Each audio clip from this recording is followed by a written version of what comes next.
Unang pangutana. Unsa man ang mga pamaagi, tradisyon o selebrasyon dinhi sa atong dapit kaniadtong kamo batan-on pa nga panagsa na lang o wala nagihimo karon? Nagyug kay kinakaha. Lahi na kaayo karon ang kabatan-unan kay sa una gud sa katigulangan. Diyos nun manggod sila sa una karon lahi na mga batan-on ron kay Ikaduhang pangutana.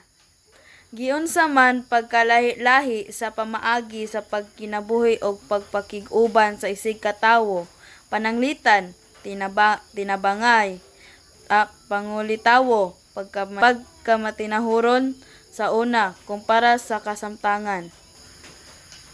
karon lahi gud ang mga batan-on sa una naay mga litaw, respeto kayo. Kuan lagyo kayo. Pero karon ang mga batan-on ron lahi na gyud kaayo og kausaban ang kaon ron kalibutan. Ikatulong pangutana.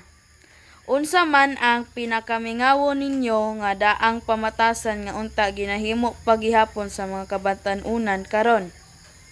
Lahi na ang batan-on ron di na mo isa nakatagbo dili nga ngayo og katahuran. Lahi sa una nga katigulangan nya mag kuan gud sila ba kanang sila og mga apuhan karon mga batan-on ron murag wala ka ila og mga apuhan.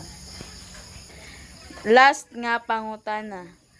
Unsa man ang inyong ikatambag sa among mga kabatan-unan aron mapadayon og mapanilipdan ang atong kulturang Pilipino sa modernong panahon? Tambagan sila og maayong buhat kay mao himo silang sumbanan sa kaniadto.